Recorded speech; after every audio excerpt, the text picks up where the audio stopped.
The Committee of the Whole will remain in recess a while longer until we have a quorum.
Committee of the Whole is called back to order.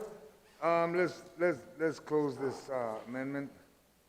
I heard there was an objection, so all in favor of this amendment, please raise your hand. Oh, hold on, I beg pardon. Is she? Okay, well, we'll just wait a couple minutes then.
All right, my colleagues, we will continue on. There is an objection to the amendment.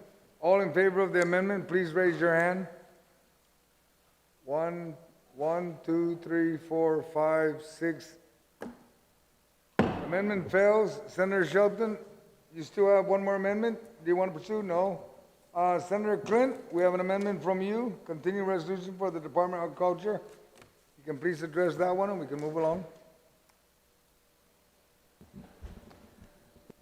Yes, thank you, Mr. Chair. It's SB 55 CER P115 DOAG CA COTW. So this is just a simple continuing appropriation amendment, notwithstanding any other provision of law. The allotted but unexpended balance of funds appropriated to the Department of Agriculture for fiscal year 2021 shall not lapse and shall continue to be available until fully expended. And it's just to ensure that any funds that they have left over from this year, if there are any, that they can still spend it. Thank you, Mr. Chair. Thank you, Senator Clinton. Senator Rigel. Senator Brown. Yes, ma'am, you have a comment for that?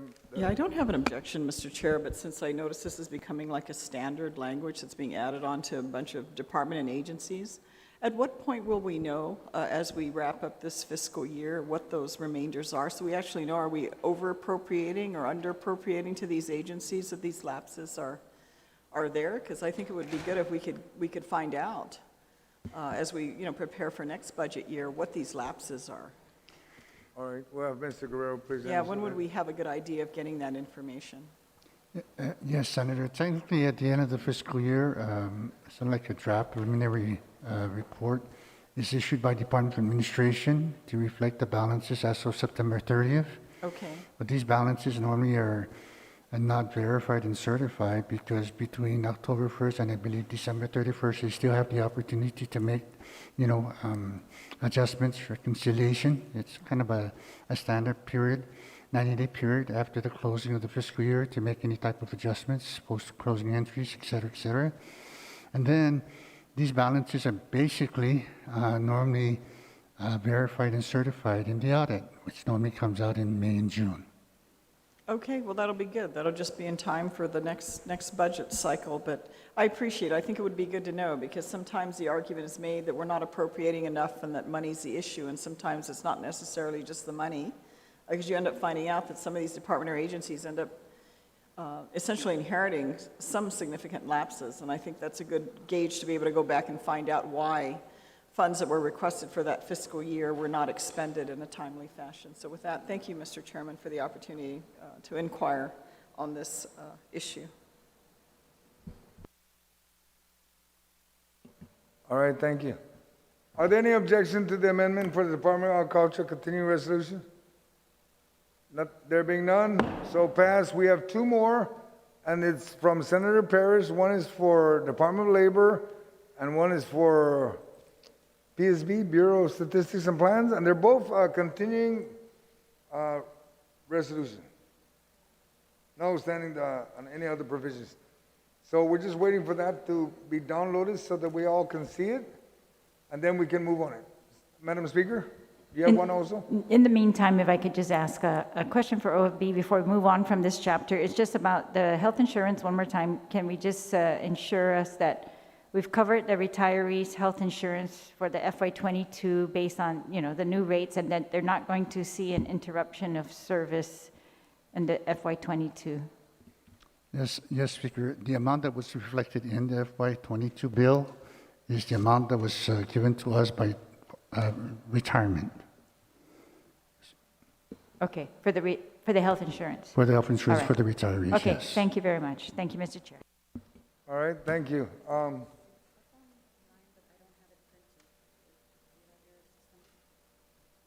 Colleagues, if you would look into your drive, and if you can refresh and see if you can see the amendment, because it just hasn't been printed for the clerks to see. The file would be on chapter 11. No, we're in chapter 11, ma'am. We're in chapter 11, which is is miscellaneous appropriation. That's correct. Chapter 10 is already closed, but we're in chapter 11, which is miscellaneous appropriation. Right, we're still in the same chapter, and that'll be the last two that we've received. So as soon as we want to set for recess, okay, so we'll go to recess at this time.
All right, here we go, my colleagues.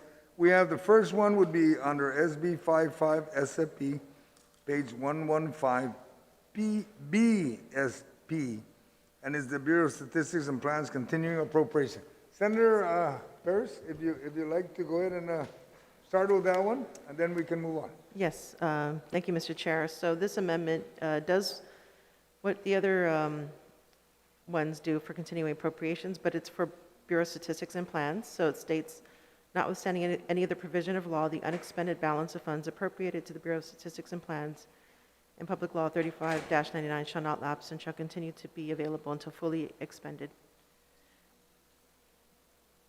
Thank you, Senator Paris. Is there any objection to the continuing appropriation? There being none, amendment passes, and you have one more, and that's for Department of Labor. Yes, that's correct. And you can go ahead and read it, please. Everyone should be able to see it on their drive, Okay, let me see what I have. because we can see it up here on our drive, so everybody should be able to see it on their drive, and we can just go ahead and move on it. Okay, thank you, Mr. Chair. So this one is the companion one, but for the Department of Labor.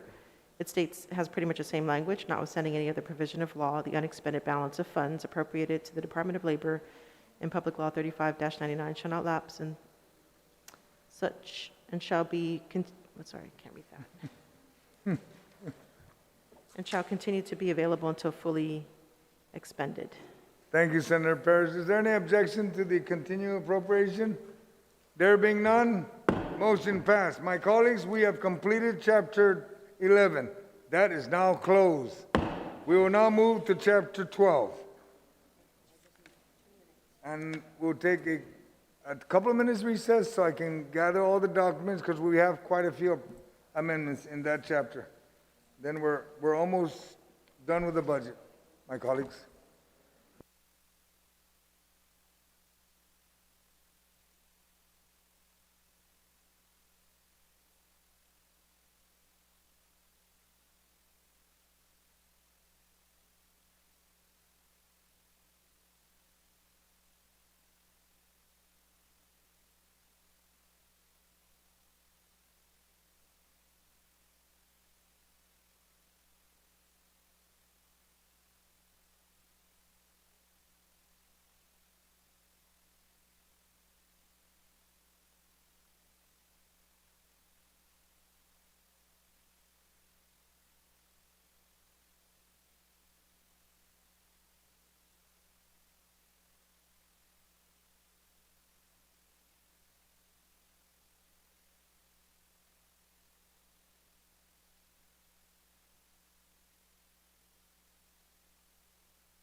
My colleagues, I'm going to ask for a motion to go back to Chapter 11, okay? So,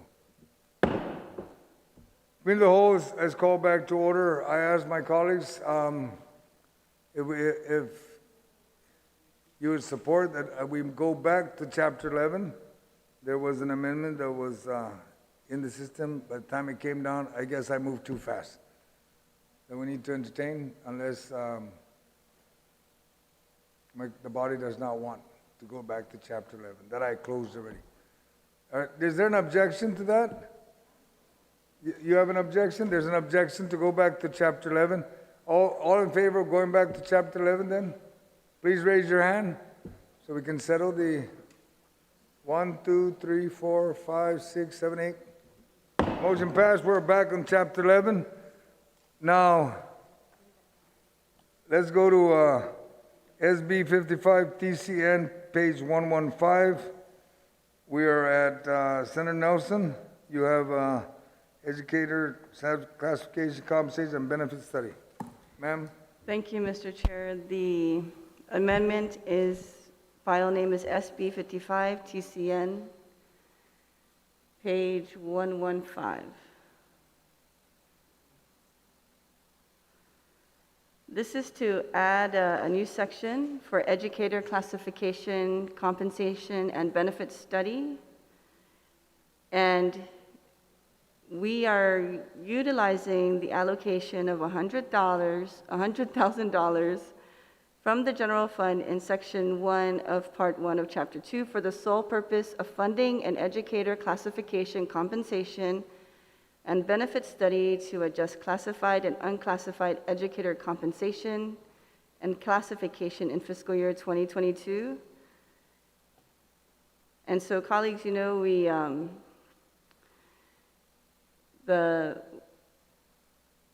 we've seen how our teachers have been really giving it their all amidst their own personal life, having to take care of their families, but also having to adapt to providing education, online learning, taking the risk of going face-to-face, to continue to ensure that our children are being properly educated and provided an adequate education.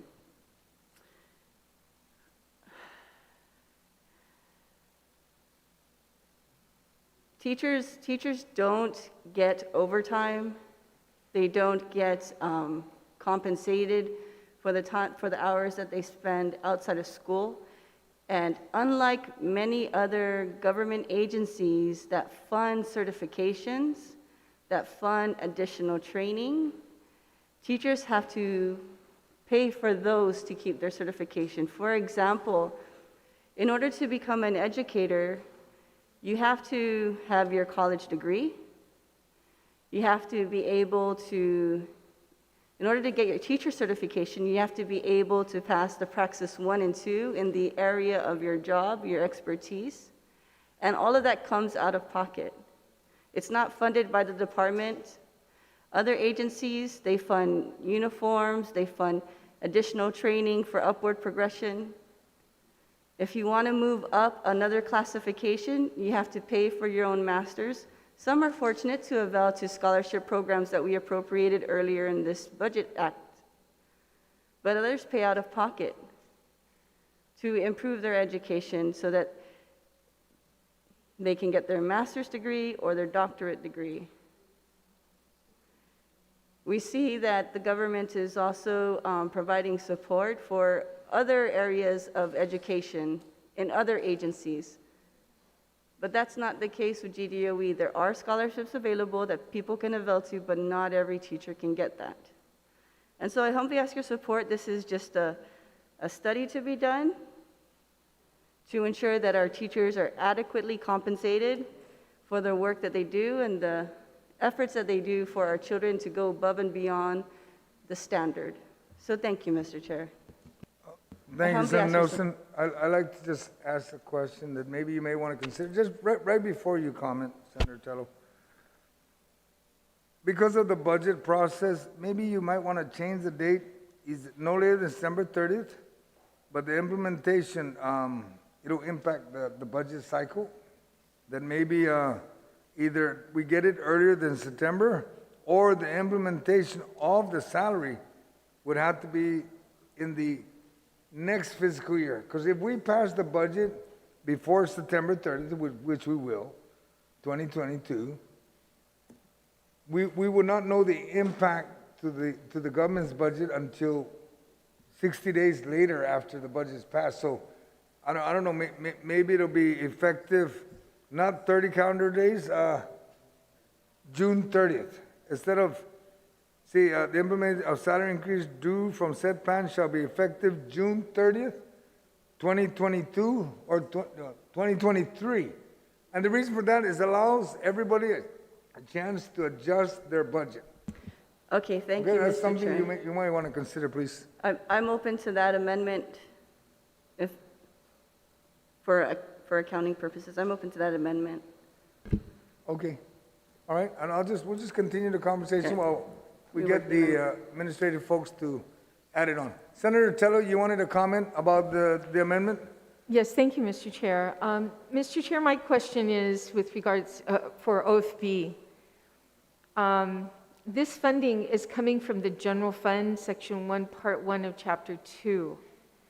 Now, if I'm not mistaken, I thought we utilized that full amount from the general fund, and the only thing that's available at this point is 410 that was not passed, and that was using the savings from the refinancing. But I thought that this already completed. And Steve, if I may, before you answer that question, can you actually go down from the amount that was increased, or, yeah, from the amount that we were using? I think it was 3,100,000, no, that's not the full amount. The 6 million, I guess it was, that you put back? Senator, first of all, this provision is affecting GDOE's budget, Okay. okay? And it's an allocation. Okay, thank you for that correction, Steve. I appreciate it. I just didn't see it coming from.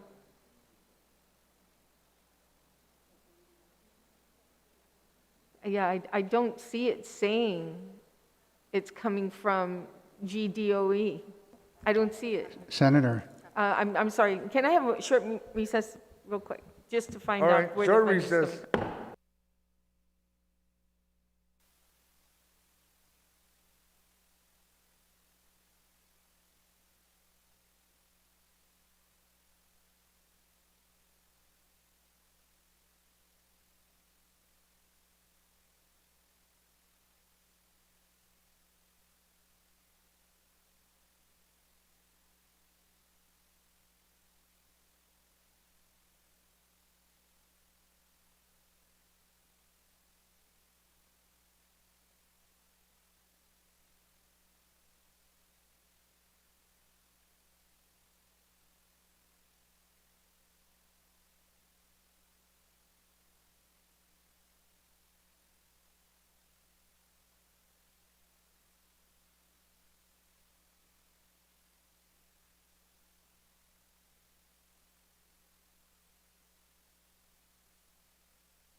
No? Committee of the Whole is called back to order. Senator Tello, was your Yes. questions answered? Yes, it was, Mr. Chair. Thank you so much. My mistake was I was referring this to the beginning of the budget bill and utilizing the general fund, but it Okay. was confirmed that it is under DOE's section, All right. and it's an allocation. So I have no other further questions. That was answered by OFB. Thank you, Steve, for that. All right. Does any of my colleagues have any other comments, questions for the Senator Brown? Thank you very much, Mr. Chairman. I do want to make a comment here. I mean, could apply to this, and I realize it's an allocation to do a study. But I've also noticed, again, this is another repeated amendments that are being made to this budget bill to do studies on pay raises. And I don't know anyone who doesn't want a pay raise or wouldn't like to see a pay raise. And I'm sure all the respective department and agencies that our colleagues are looking at promoting this for are all very valued part of our community and work that is important of what they contribute. But I'm going to say this again, Mr. Chairman. And I don't know, maybe we need to do something to open the shutters here in the session hall. In a matter of days, we're going to have thousands of members of our community that are unemployed, majority of them obviously that have been receiving federal funds due to this pandemic, due to the loss of their employment or reduced work hours. Because a lot of people that work in the service industry, Mr. Chair, you know, some of them hold 2 or 3 jobs. You might see them at your favorite local restaurant during the day, and if you go out and have dinner at a hotel at night, you see the same people going out and holding a second job at night just to make it by, to take care of the obligations and the things they need to do for themselves and for their family. I've mentioned this time and time again, and hell, I'm going to say it again. We're living in an artificial economy right now. And we all know if this federal money wasn't floating all over the place, we'd be in a world of hurt. We probably wouldn't even want to step out of the session hall because we know how many people are going to be standing there waiting for us. I have to tell you, I don't know if I'm coming out of a time warp. Granted, it's been like 15 years since I've done a Guam budget. But we are acting as if time is all good and the party's happening and we're just, let's go carnival. Because we want to champion pay raises and we want to take credit for it. And by all means, let me get the press releases are probably ready to flow already. But colleagues, I caution you because I spent a lot of time having to be in the legislature when we've had to go back in and cut from operations and salaries and reduce 32-hour work weeks. And that's even more painful. So while we're tripping over ourselves to want to do all this, and I'm sure in the best of times this is great, but I don't know if I'm just one of the few in here that feel this or see it. But what are you going to answer to those thousands of people out there in our community, citizens in our community that have families and obligations that they need to take care of as well, that can't get a job right now, that want to go out and work to provide for themselves and their family? While they're sitting there watching their government continue to address pay increases, studies for pay increases to the government of Guam, that continues to work, granted, but also continues to get paid. Every 2 weeks, automatic. Granted, there's some agencies are behind in paying their different pay allotments and specialty pays. But the government has not lost a paycheck.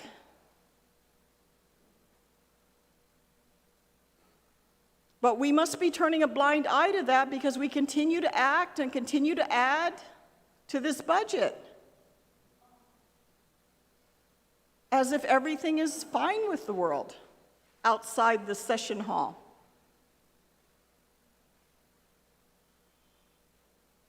And I guess we'll find out, Mr. Chairman, in the next week or two as these payments stop to these members of our community that have been unemployed as a result of this pandemic. And if Congress doesn't extend additional funds to address this, then what? What are we doing as a government to help them? While we're busy taking care of ourselves in our own house, I shouldn't say even in our own house, in the people's house. So please be mindful about that. Because I just don't know what we've done. And yeah, people say, oh, Joanne, you support it. Yeah, I supported a few things, but wow, very little to protect our water resources and to support your, Mr. Chairman, your amendment.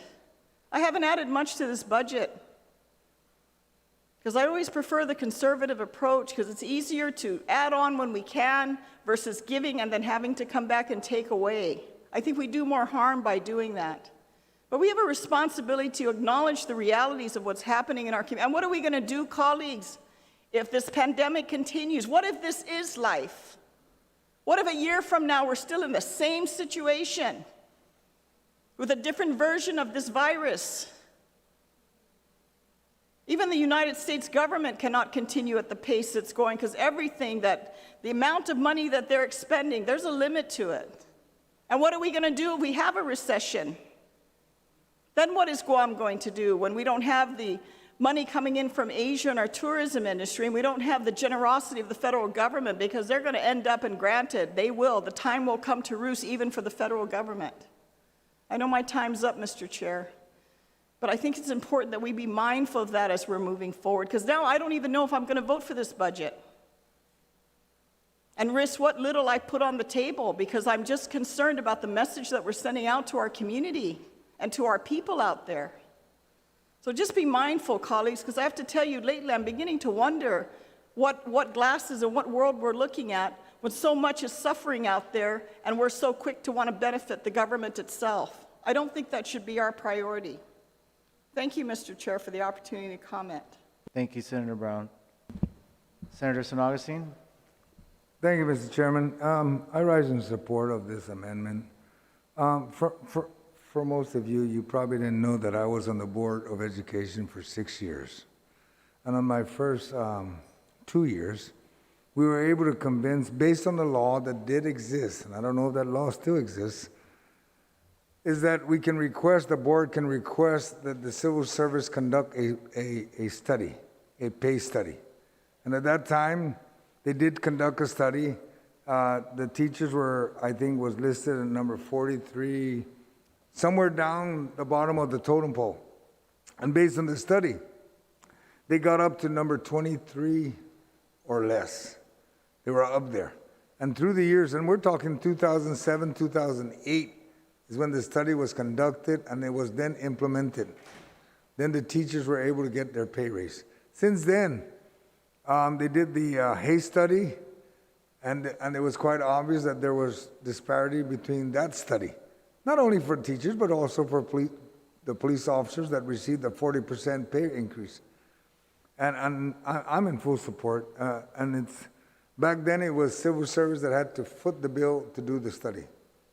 Now it's putting it in the hands of DOE to have a study done and be able to implement it as the amendment reads. It will be implemented within 30 days, which I've proffered that maybe we change it to be implemented unless it's disapproved or amended by the legislature at least by June 2023, which will allow my committee, the Appropriation Committee and OFB to adjust the budget and to know the impact and be able to make sure that the budget identifies those pay raises. But I do stand in support of this amendment. Thank you, Mr. Chair. Thank you, Senator San Augustine. Anyone else on the amendment? If not, Senator Nelson, would you like to close?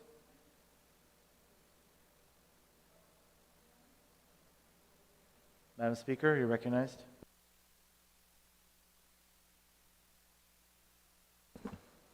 Thank you, Mr. Chair. So it was clarified by OFB that this is an allocation of $100,000 from the GDOE budget to do study for the educators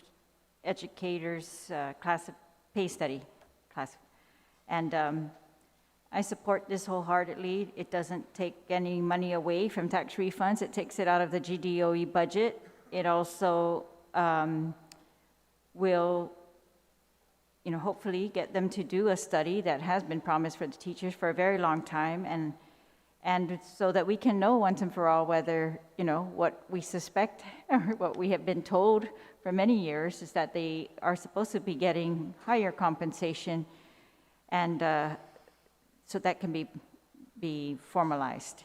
I think it's obvious when we started the school year again that we have a huge teacher shortage. We continue to lose teachers. I think we are, it's been said that the COVID has really been a challenging time for teachers.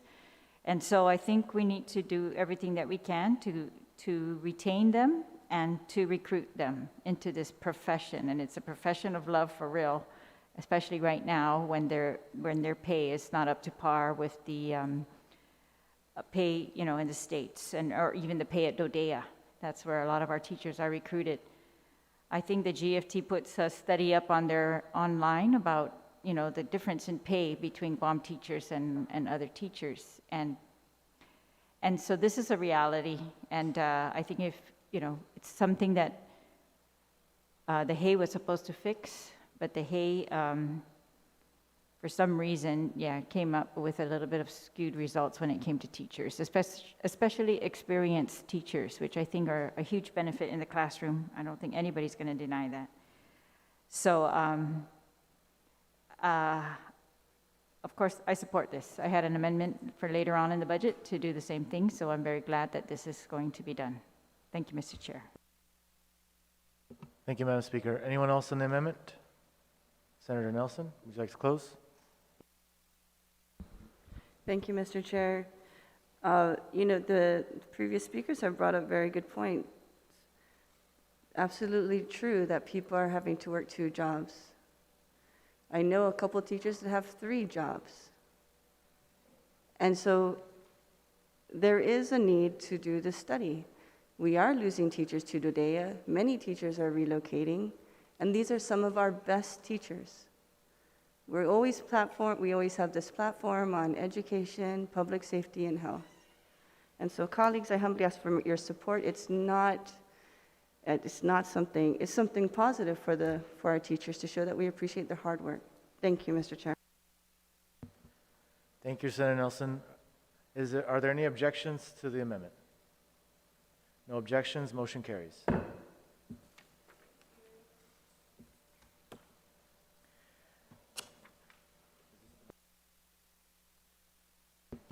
We are now on an amendment by Senator Shelton. It is SB 55 ALS L12 P115 DSC COTW. Senator Shelton, you recognize. Thank you very much, Mr. Chair. Can I get a 1-minute recess? Thank you. 1 minute recess.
Okay, we are back from recess. Senator Shelton, you're recognized on your amendment. Thank you very much, Mr. Chair. This is an amendment to the miscellaneous appropriations, line 12, page 115, to add a new section 8 to chapter 11, miscellaneous appropriations, to read, Section 8, DPHSS, Division of Senior Citizens, the sum of $410,000 shall be appropriated from the general fund for the operations of the Department of Public Health and Social Services Division of Senior Citizens, including personnel services for fiscal year 2022. So, Mr. Chair, for the body, this $410,000 is the same amount of money I identified from the general fund that I was trying to appropriate to the Elder Justice Center out of the Public Defender Service Corporation. Unfortunately, that attempt to fund those needed legal services for our Manamku failed in this body, and so I'd still like to see this money used for our senior citizens, a very vulnerable population. I know that we talk about them a lot, that we want to take care of them, and this is a way that we can another way we can directly help them. So I've been on the phone with the director of the Department of Public Health and Social Services and the Division of Senior Citizens Administrator, and in the budget, thank you to the Office of Finance and Budget for this, they have been appropriated the amount of money requested in the governor's budget request. However, after speaking with them a little bit more, there are many different programs that fall under the division that could use more support, and there is a lot of room for growth for all of these programs under the division. So I know we're all aware of the adult daycare, the senior citizens centers. These places have a lot of wear and tear, though they are closed right now in the middle of the pandemic. There is a lot of repairs needed to be done there. They've been using the senior centers as testing sites as well, and so there's many issues with the air conditioning, the structures, the restrooms. If any of the senators here have had the opportunity to visit these senior centers, I'm sure the seniors have given you a list of all of the things that they'd like to see improved in these centers. And this is where, prior to the pandemic, they were spending a lot of time. You see them playing bingo, hanging out with their friends, having their lunch with the congregate meal program. So there's a lot of activity to keep our seniors active and happy in these senior centers, as well as the adult daycares that serve as a place that families utilize so that there is care for dementia patients throughout the day and other patients who need 24-hour care. Other programs under the division that have room for growth is the caregiver respite program. So those who are caring for elders in their home and need a break, need a little bit of respite, there is a program that allows for 16 hours of care from the Division of Senior Citizens to come into the home, to allow the caregiver at home to go out and go shopping, to take a break. So 16 hours a month is not a lot of time to get things done, to run errands, and there is a need for more of this kind of support. Other kinds of programs, case management, and that is having the social workers go into the home to make sure that critical care is given to our seniors, so they help navigate services for seniors, getting them their insurance, SNAP benefits, Social Security, Medicare, all sorts of wraparound services that the Division of Senior Citizens offers. Then, of course, there are the legal services, the grant that funds the Elder Justice Center. And I did speak with the department, and they said that they, of course, can also use these funds to support the Elder Justice Center, and they'll work with the EJC to support them in that way. But these are funds that can be used in any of these critical care areas for our Manamco. So it's really just all about building the capacity of these services that are vital in our community, because as you know, Mr. Chair, colleagues, that many of our Manamco are are at home right now, isolated in this pandemic, and maybe some even before the pandemic, just not mobile. And these programs reach out to our senior citizens, allow them to age in place, allow them to live out happy and healthy lives in their home, promote independence, and prevent the need for institutional services, and really carry out our values of respect and care for one another. And so I ask for your support to give these funds to the Division of Senior Citizens. Thank you, Senator Shelton. Anyone on the amendment?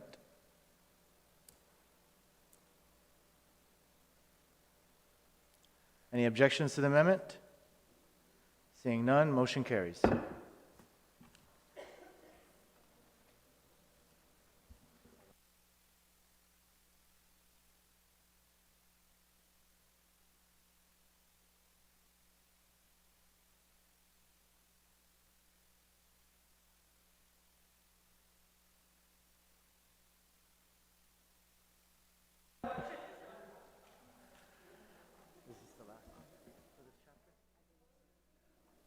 Okay, we are on the last amendment of this chapter. This is to line 12, page 115. My understanding is that, this is the last one for this chapter. Line 12, page 115. Senator Nelson. SB 55, TCN, L12, page 115, DRT, COTW. Senator Nelson, you're recognized. Yes, thank you, Mr. Chair. I'm going to withdraw this amendment. I confirmed with OFB that there's no money to implement this, so I have to withdraw. Thank you, Senator Nelson. Any objections to the withdrawal? Seeing none, motion carries.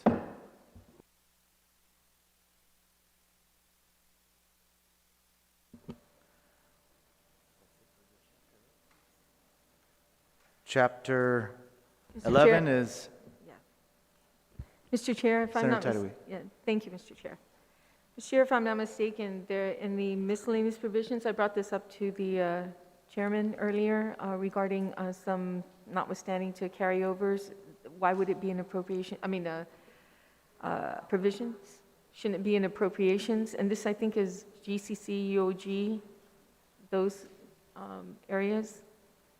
Has that been addressed yet? Take a moment's recess. Thank you.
Okay, we are back from recess.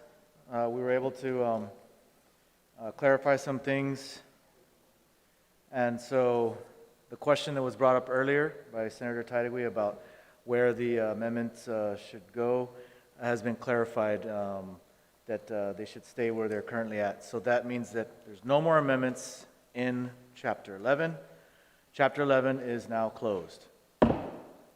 We're now on Chapter 12, Miscellaneous Provisions. The First Amendment is one by Senator Perez, SB 55, SFP, L24P119, COTW. Senator Perez, you're recognized. Thank you, Mr. Chair. So the amendment is for line 24, page 119. Section 7, temporary employment of retired Department of Revenue and Taxation employees. The Department of Revenue and Taxation may hire retired Guam DRT employees when a critical need arises. Examples of a critical need may include temporary staff shortages due to challenges with recruitment, due to a limited pool of qualified individuals, military activation of DRT employees, or absence due to long-term disability status which has been certified by a medical doctor, and instances where additional programs or mandates are required to be executed. DRT may exercise his hiring authority in the following divisions: Taxpayer Services Division, Tax Enforcement Division, Real Property Tax Division, Director's Office, Regulatory Division, and Motor Vehicle Division, provided its authorized budget for personnel is not exceeded. The retiree hired shall fill such vacant position and shall be terminated when the incumbent returns from military service or absence, when there is successful recruitment for the position, or within a reasonable time after the additional program or mandate for which the employee was hired is completed. Said retirees shall be hired at a minimum of Step 1 for the position in question and shall not receive sick and annual leave benefits, notwithstanding Section 8121A of Article 1, Chapter 8, Title 4 GCA.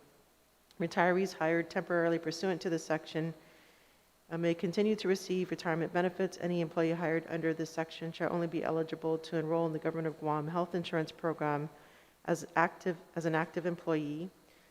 The DRT Director shall submit a report to Y Legislature in Guahan on July 1st, 2022, and again 30 days after the end of the fiscal year, of the number of retired employees hired pursuant to this section, the positions filled, the length of employment, the cost of said hiring, and the nature of the critical need that was filled.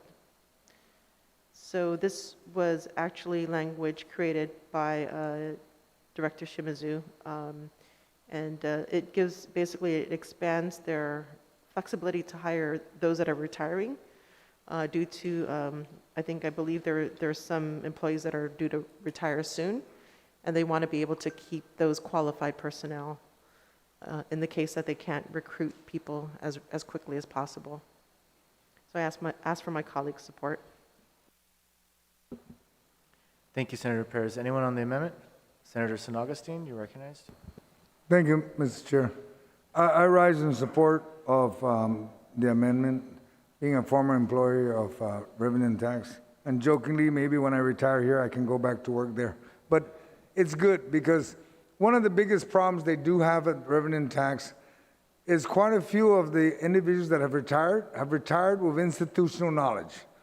And that there hasn't been a process where the folks below were there long enough to be trained to be able to take over.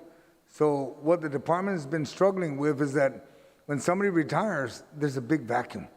And it takes years. And if we allow them to hire the retirees in the interim while they're doing the training and the process, there'll be a smoother transition. And then it's no different like what's happening now. There are quite a few retirees that are back at Revenue and Tax, and they're doing what is helping process refunds, processing a bunch of other stuff that we would not have been able to see done today. Thank you, Mr. Chair. Thank you, Senator San Augustine. Senator Torres?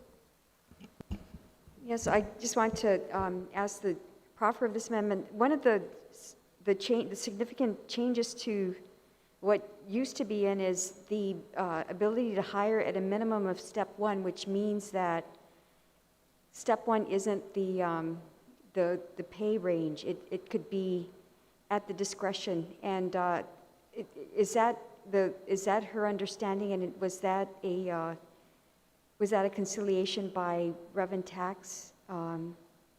And they don't have any challenges with establishing whatever pay that they should negotiate with these retirees? Does the sponsor yield? Sorry, can the proffer of the question clarify? Sure. It says, beyond midway, said retiree shall be hired at a minimum of step 1 for the position in question and shall not receive sick and annual leave benefits. But the addition of a minimum of step 1 implies then that they have the latitude to hire at whatever steps they want, whatever salary they want for these retirees, whereas before it was always step 1 when you bring them back in. So that was something that was clear, right? That was intentional, and Rev and Tax can absorb whatever that is, and they'll be the ones to negotiate that, because it matters if you're step 1 or step 5 or step 4.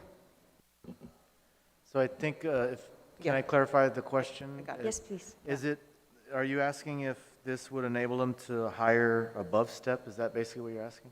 Well, the way that I'm just confirming that this does enable them to hire at above step 1, and that corresponding economic impact to them is fine with them, or they're contemplating that. And I just want to confirm that, because it is a major departure from where they used to be. Thank you, Senator Torres. Senator Perez, do you yield to the question? Yes, I do yield to the question. Yeah, and this was a language that we did go back and forth on. And initially, I did take it out, but then I realized that if they truly want to recruit or keep the retirees, I can't imagine that they would be going back to work for beginner's pay with the amount of institutional knowledge that they have.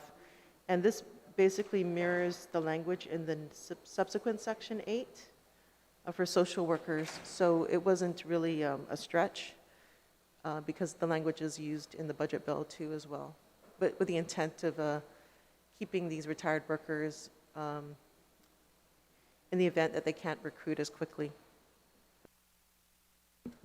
Senator Torres? Yeah, that's fine.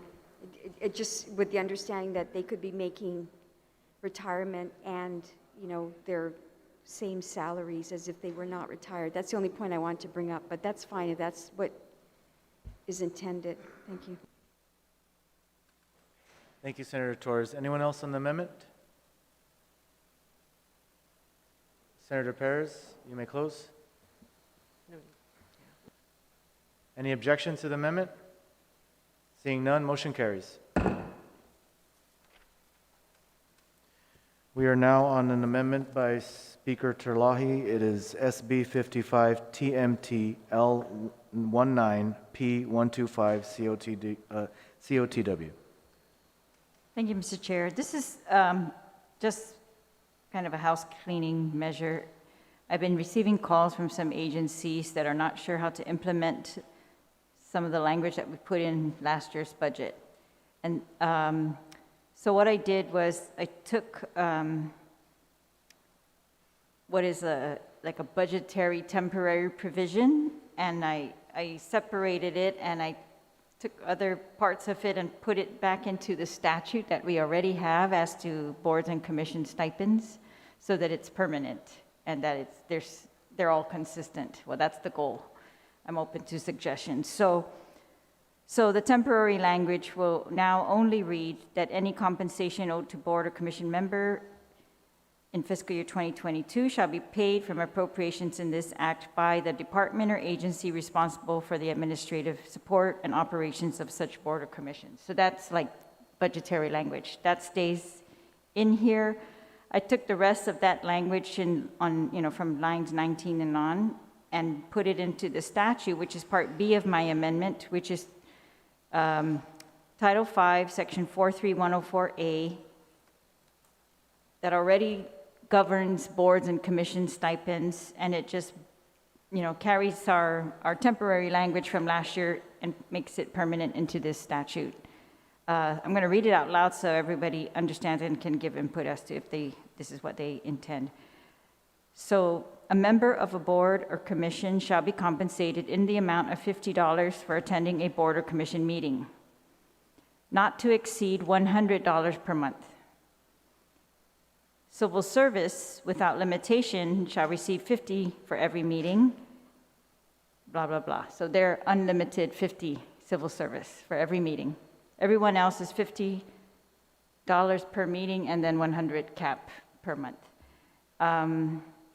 And then this other language is from our temporary language before that says, except for commissioners of the civil service, any board or commission member who has served for 10 or more consecutive years may receive stipends totaling no more than $250 per month for the meetings the member attended, irrespective of the number of meetings that a member attends in any given month. And this was the confusing part. They didn't know how to implement this 10 years or more, 250, was it 250 per meeting, 250 per month? So I asked legal to help mesh the two, and this is the language that they came up with. So you're still going to receive $50 per meeting, but for those who've served 10 or more consecutive years, you can exceed the $100 per month cap and go all the way up to $250 per month cap for stipends. And of course, there's a big exception down below for the parole board. This is existing language again, that parole board shall be compensated $250 for every meeting, up to $1,000 per month.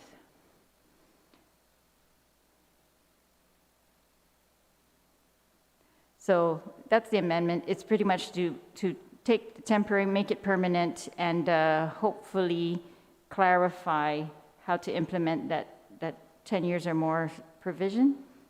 That was the most confusing part, I think. So that's the amendment. Thank you. Thank you, Madam Speaker. Anyone on the amendment? Senator San Augustine, you're recognized. Mr. Chairman, I'd like to, if the author of the amendment can yield to a question. The question is, how does this impact to the school board, Guam Education Policy Board? If I'm correct, I think they're getting paid $75, only because I heard the 50 and up to 100. And if I'm correct, I think DOE board is getting paid a little bit more. I think theirs is different. Yeah, they have a totally different statute that governs them. Okay, I just want to make sure, Mr. Chair and the author of the bill, that we just don't conflict. As long as it's consistent with law, I'm good. I will support this amendment. Thank you. Yeah, I think because this is one statute, and then there are other statutes for DOE and CCU especially, they get different rates for boards. Thank you. Anyone else on the amendment? Senator Brown?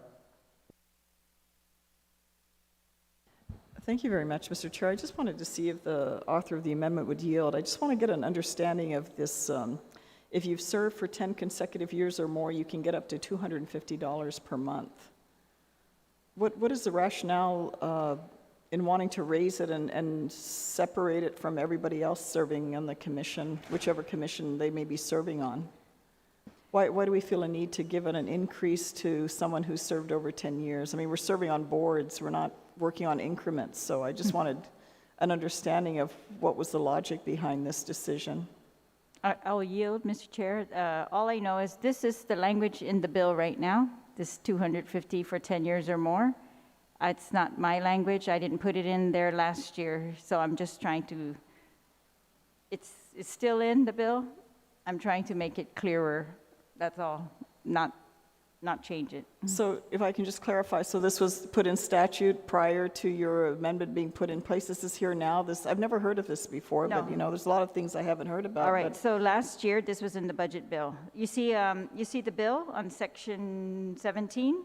It's in there, right? That language existed last year as well. But I have questions from some boards who have been trying to implement it that it's unclear. So all I'm trying to do is make it clear and make it permanent instead of a temporary provision so that all the boards can know that it exists and follow it consistently. I appreciate the response. I'm still kind of lost. I mean, if it was previously added in, Mr. Chairman, I mean, I understand where certain boards or commissions, we might want to compensate more to be able to have members of our community want to serve. I'm sure certainly serving on the parole board is a little different than serving on the Guam Visitors Bureau or the GITA board, just because of the nature of the work of what they're dealing with. But I'm a little concerned about our inconsistency that we're going to pay a higher stipend for someone who served, 10 years or more. I don't understand the logic in doing that. For the most part, members that serve on boards and commissions do it more as a contribution back to the community, and I just don't understand the logic of saying that other members have to pay, they come in and they get their $50 stipend, and because I've served 10 years or more, I am entitled to a higher stipend. So can I further amend the amendment to remove that and return it back to be consistent, so maybe there's no confusion? That whatever the assigned amounts are, that they're consistent for all the members serving on the board. I just think it creates such an inequity. I mean, I understand, experience is wonderful. I mean, I can claim my own share, but I just don't understand the logic in the difference in the amount of compensation for members that serve on boards and commissions. I'd want to amend it back to the $50. I don't know. Does anyone else have the logic of understanding how and why this was raised? I just think sitting on boards and commissions are, to a large degree, are community service. So I want to amend the amendment on the 250 to return it back to, and remove the 10-year provision. I don't know, I don't understand it enough to want to support it.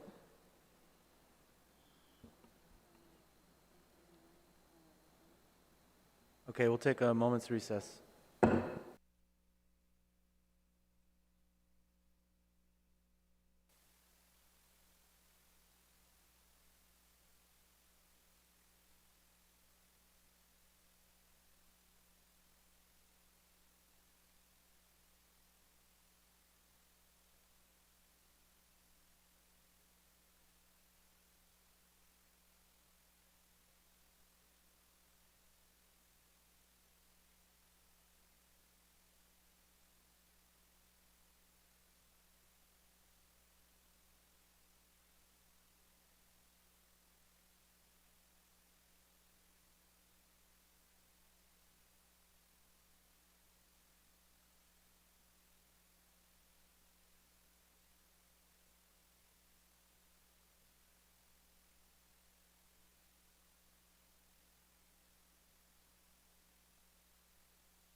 All right, Madam Speaker, you're recognized.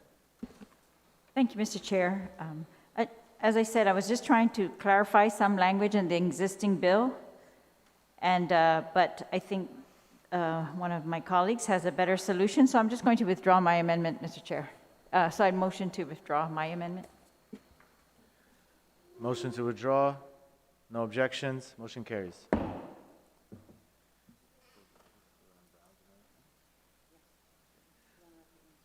Senator Brown, you're recognized.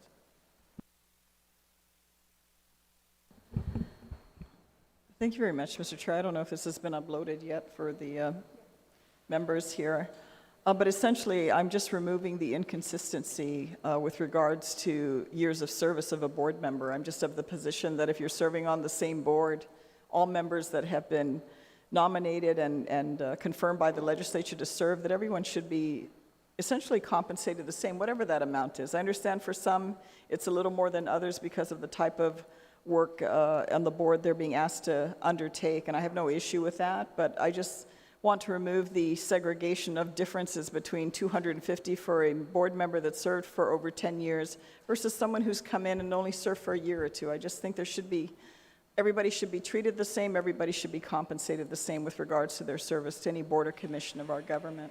And so I'm moving this amendment forward for my colleagues to consider. Thank you very much, Mr. Chairman. Thank you, Senator Brown. Anyone on the amendment? Senator Titagui, you're recognized.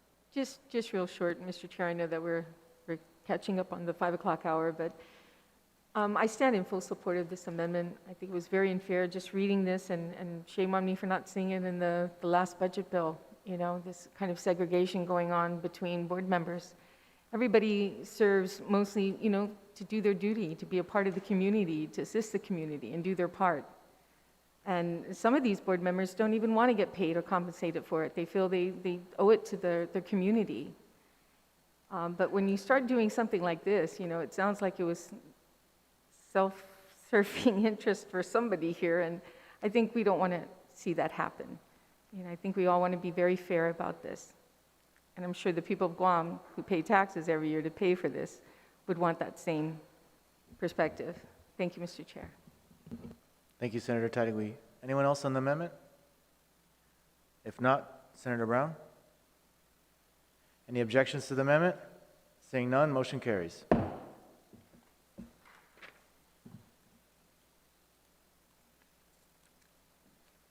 We are on the next amendment now, and just for everyone to keep track, there are now 18 amendments left in this chapter, and the next amendment is Senator Shelton, SB 55 ALS L23 P129 COTW. Senator Shelton, you're recognized.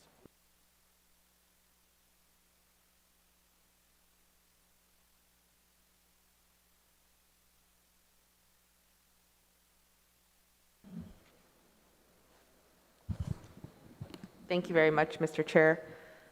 This is an amendment to line 23, page 129, section 23, authorization to utilize lapsed funds from fiscal year 2021, notwithstanding any other provision of law. Imegahagan Guahan is hereby authorized to recruit and hire public safety personnel for the Guam Police Department and the Department of Corrections, to strike out the word nurses, then continue, to strike out the word or, then to continue, nurses, public health personnel, and respiratory therapists for the Department of Public Health and Social Services and the Guam Memorial Hospital Authority, and then to add, or behavioral health personnel for the Guam Behavioral Health and Wellness Center, using lapsed funds from fiscal year 2021, provided that, letter A, a notice is given to the Speaker of the Legislature in Guahan of all unaudited potential lapse funds by agency, program, or other by October 30th, 2021. And B, is given to the Speaker of the Legislature in Guahan of the amount, source, and intended use of those lapse funds 5 days prior to use. Mr. Chair, I ask for our colleagues' support. This is to include the Guam Behavioral Health and Wellness in this provision, to utilize lapsed funds from fiscal year 2021. Here we already have public safety personnel and other healthcare professionals at DPHSS and the Guam Memorial Hospital.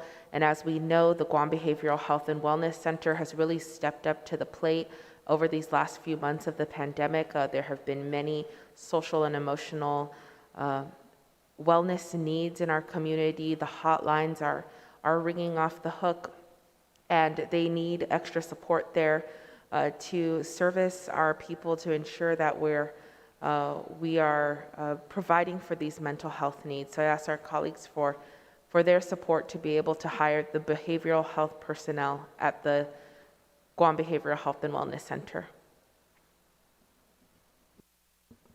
Thank you, Senator Shelton. Anyone on the amendment? Senator Duenas. Jesus Masi, I don't have an issue with the amendment in particular, just a question to OFB.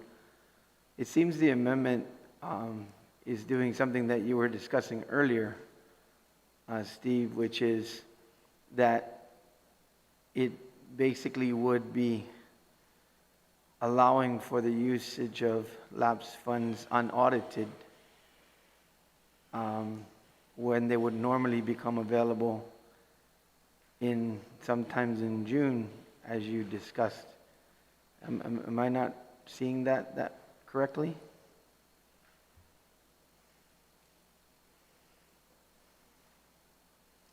Yes, I'm looking at the way the bill is written right now, and it's indicating that we're referencing fiscal year 2021 lapses. Right. So I would assume that, officially, to find out or determine exactly how much is going to lapse in FY21, we'll probably know that later on down in fiscal year 22, when we start to realize basically through the audit how much money was actually realized at the end of FY21 officially.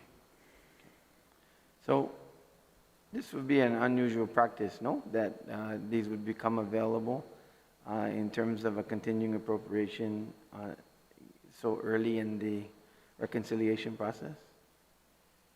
Well, again, the reconciliation factors actually starting October 1st. So, like I said, they have normally 90 days to reconcile the accounts. And then from there, I believe they will package the whole entire financial statements and everything, submitted to the auditors, whoever the auditor is going to be for that fiscal year, and the audit will be done. The audit normally takes, anywhere from 3 to 4 or 5 months to complete. So I'm assuming that somewhere like in February, no later than March, I think they would probably have already awarded, basically, the audit out to a company to do the audit. And historically, it normally takes about 4 or 5 months to get it done. So, we really, I've been told also, that the audit is just the official document that certified funds are available, if any funds are available. But, technically when Department of Administration does its draft financial statements by the end of December, you can consider that as, maybe a draft amount of how much is actually being realized and lapsed in FY21. Mr. Chair, I guess I would ask the mover to yield to a question then. Is there anything preventing these agencies currently that are identified, or operations identified, from using the full force and power and effect of the beginning of the fiscal year to do all hiring or whatever else is necessary, not requiring the use of prior year in order to be able to fulfill their mandates? Senator Shelton, do you yield? Thank you, Mr. Chair. I actually find it quite odd that we have this in the budget as well, but this has been included in the previous budget bill, and it was included in this budget bill. So I wanted to ensure that the Guam Behavioral Health and Wellness was also included in this portion, where other healthcare providers in our other health agencies were allowed to do this. I'm not sure if maybe OFB can speak to the reason why we're allowing this. I know it's not really clear to me, but I didn't want the Guam Behavioral Health and Wellness, who also needs this critical personnel, not to have the same opportunity.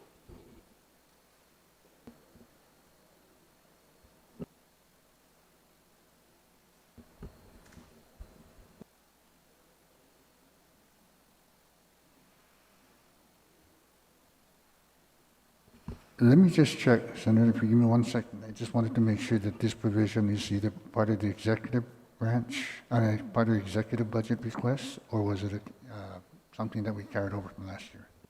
And I guess I would just, while Steve's doing that, I would just finalize my, I don't know if it's a concern or whether it's just, normally, as we were discussing earlier, Mr. Chairman, on the issue of continuing appropriation, as the OFB chair pointed out so effectively, is that the budgeting tool that exists with regard to that comes towards the third quarter, going into that time of the budget, whereby you've kind of already got a feel for what's happening in the fiscal year.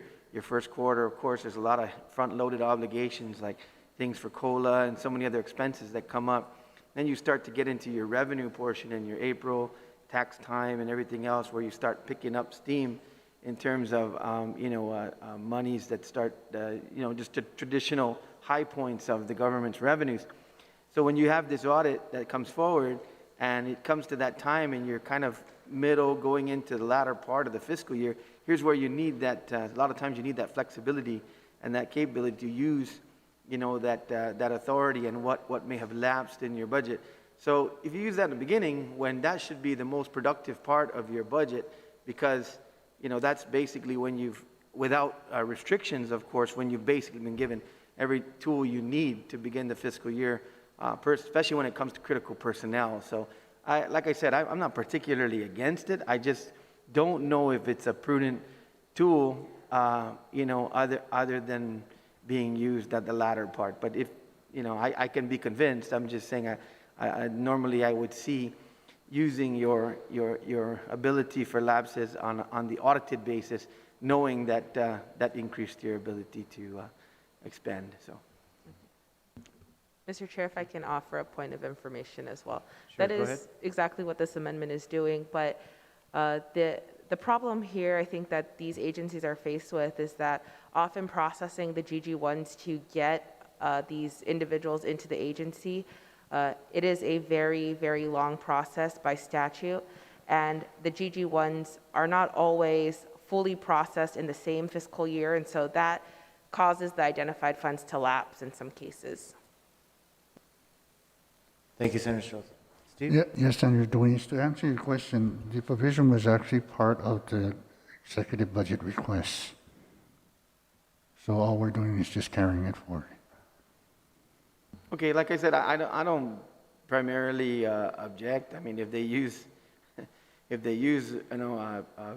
authority under lapses at the front end, regardless of the timing for the GG1s, and unless it means that they're hiring, anticipating their lapses as part of their overall manpower requirements and trying to front load that. I mean, I could see it if it wasn't in critical areas, but normally the normal algorithm, if you will, of managing those funds comes, towards your mid part of the budget. Like I said, I'm not objecting to it. I just was kind of intrigued by, using that appropriation authority that early, and the unaudited balances as well. So if it's not unusual and it's not something that, will affect cash management, then I don't have a problem with it. I was more curious, I guess, than anything else. Susan Masi.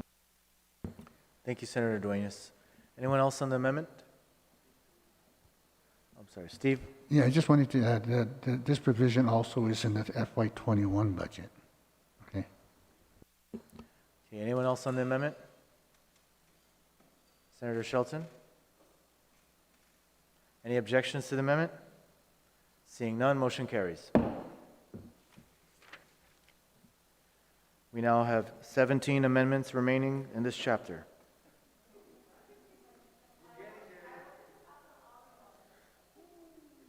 Senator Nelson, your amendment is next. It's SB 55, TCN L23, P133, COTW. Line 23, page 133.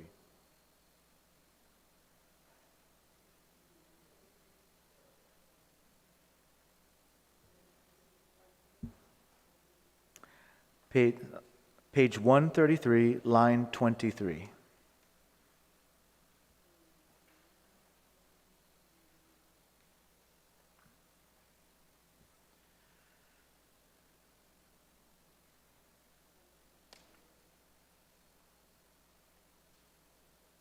SB 55 TCN L23 P133 COTW.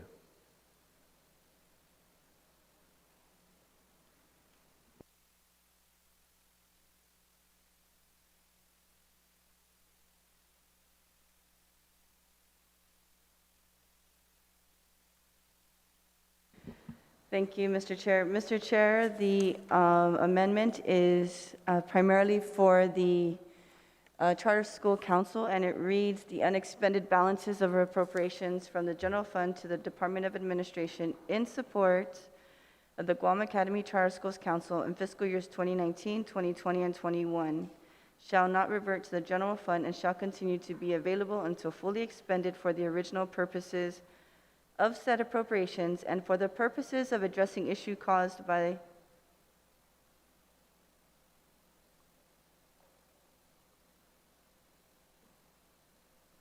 the COVID-19 pandemic."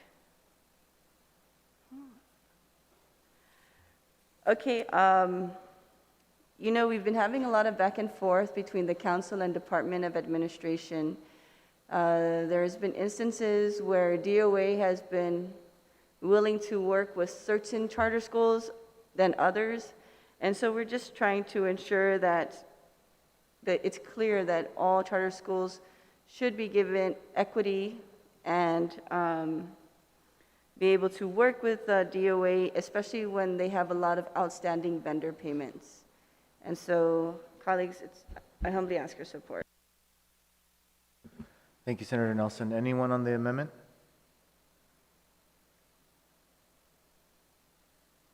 Anyone on the amendment? Seeing no one, Senator Nelson, would you like to close?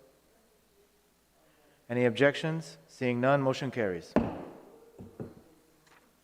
We now have 16 amendments remaining in this chapter. We're on SB 55 JCM L20 P137 COTW 2. And this is by Senator James Moylan. Thank you, Mr. Chair. That was, we notified clerks to remove that. That is no longer an amendment. So,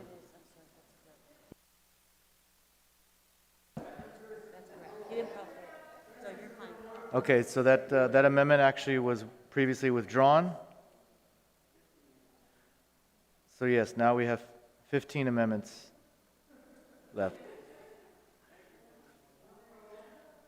We are now on SB 55 JCM L20 P137 COTW. Senator Moylan. This is to line 20, page 137. Thank you, Mr. Chair. I hope to use my pass card on this one. Everybody find it okay? Wait, point of information, please, if I may, or Yes. inquiry. You've got that same one, line 20P137 COTW, then there's a 5, and then there's a 6, there's a 12, Oh and a yes, 13. let me clarify, I apologize. Thank It's COTW 5.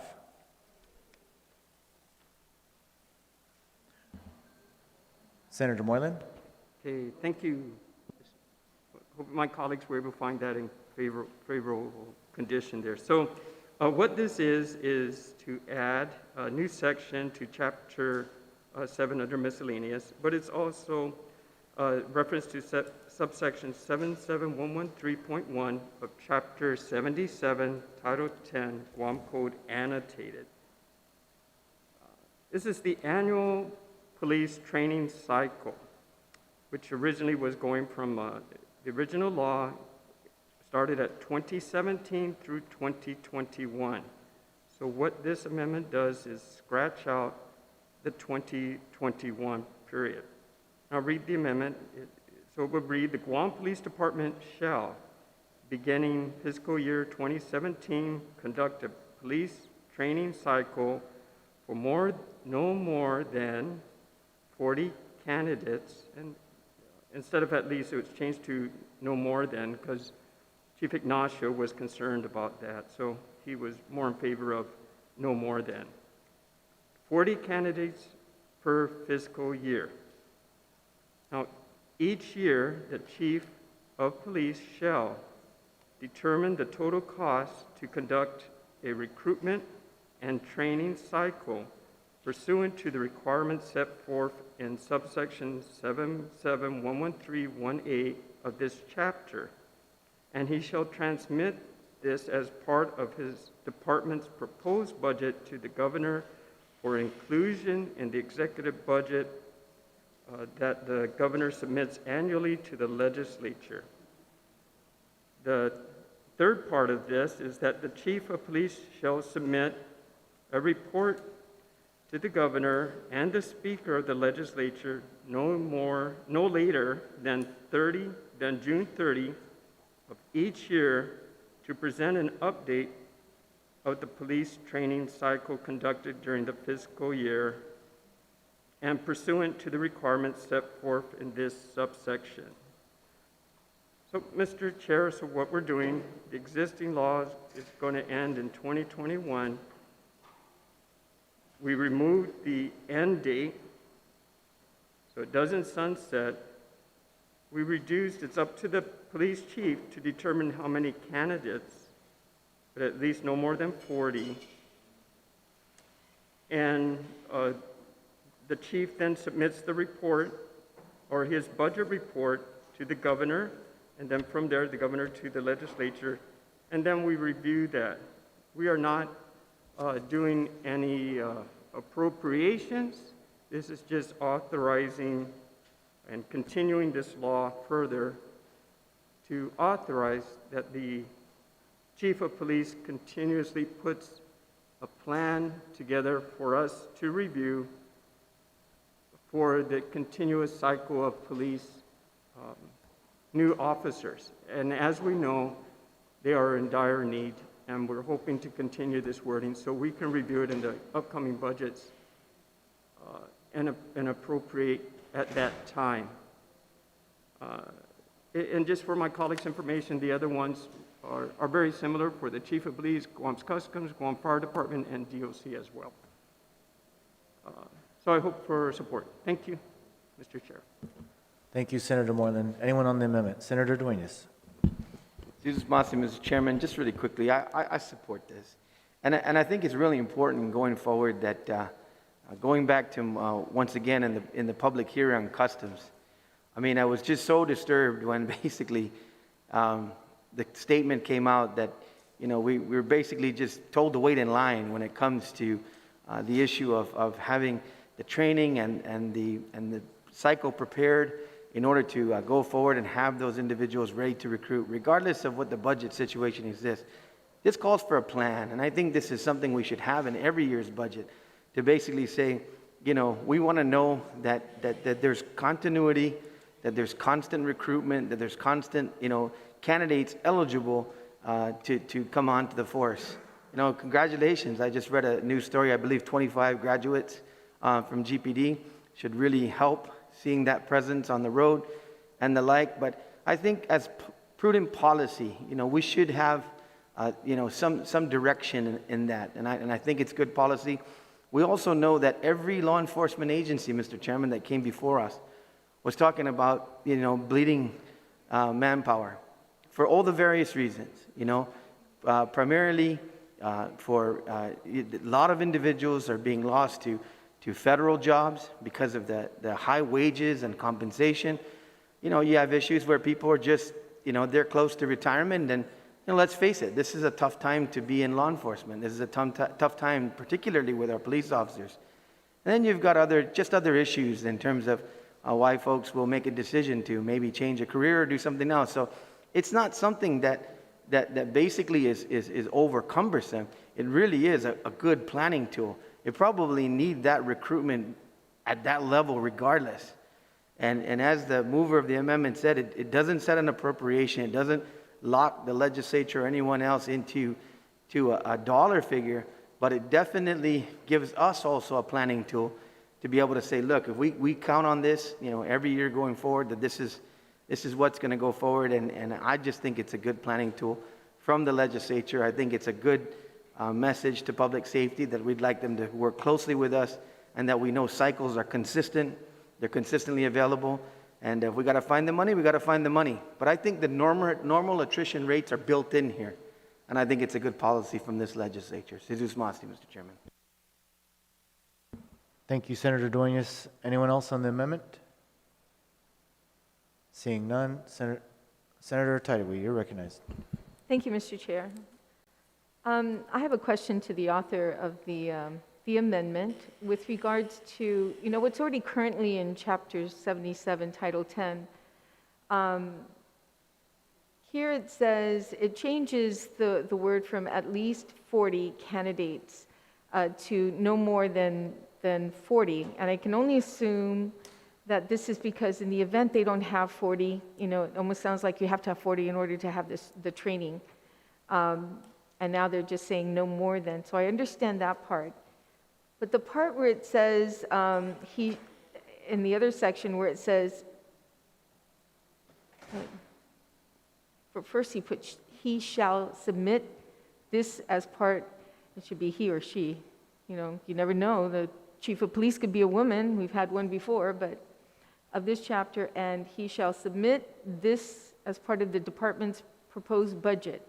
So is this basically saying that the word shall means you have to submit this? So part of the budget every year with regards to how many recruitment is done. So how do you determine, how they've determined in the past how to budget for this that's submitted to the legislature, and what has been budgeted this year for the training program or the annual police cycle?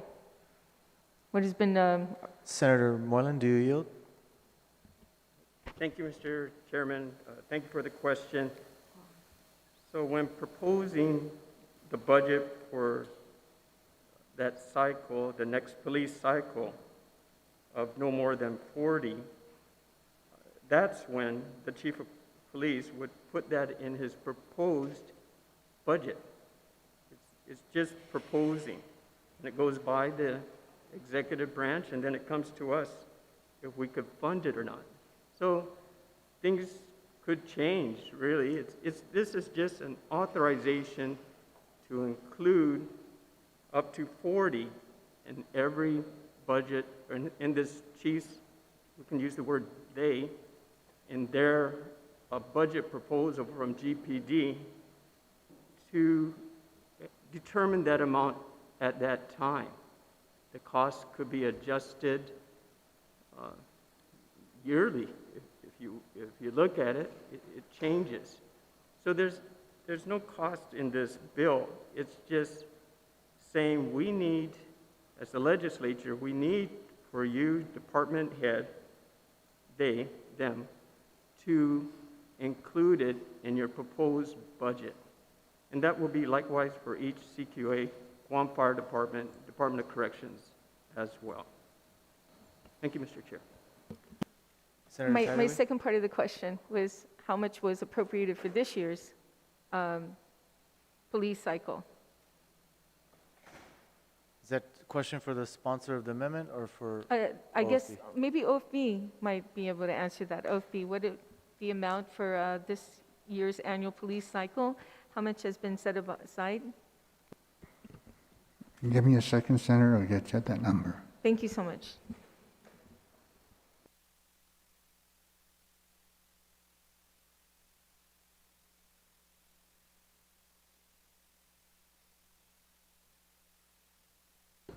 Senator, in the FY22 budget, we appropriated $922,000 for 22 police cadets. Okay, so that was 922, almost $1 million for 22 cadets currently. That's for this coming FY. Oh, sorry.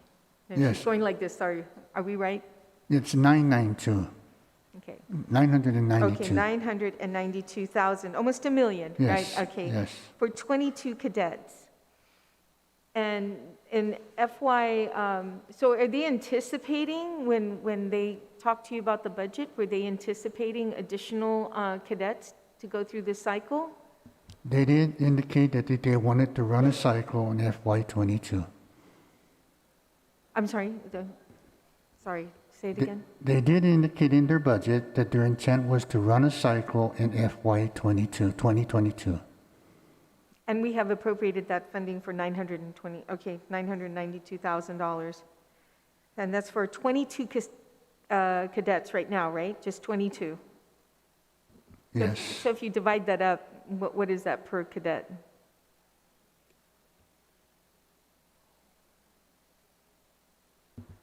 $45,000 per individual. Through that cycle.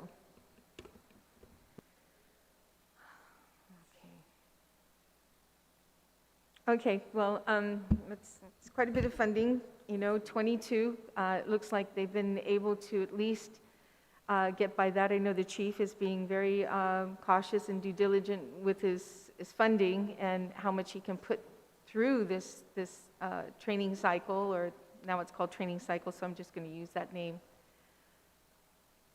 But, well, I appreciate the numbers here. It helps us realize that, because when you're putting down something here where it says proposed budget, when you're saying that the Imagahagan must include the budget request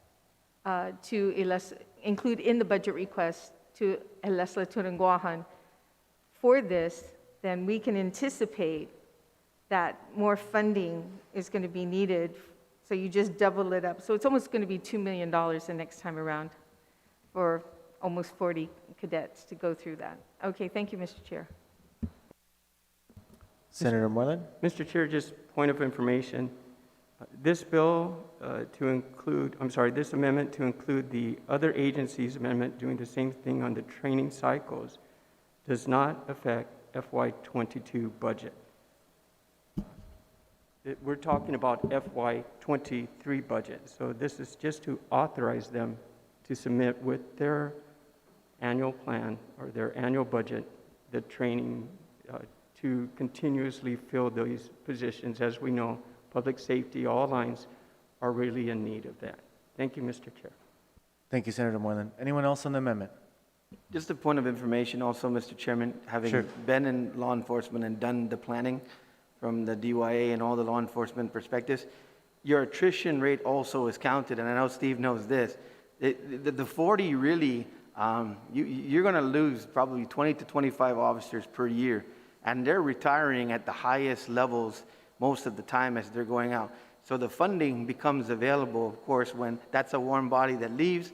It actually sometimes is as much as 2 warm bodies.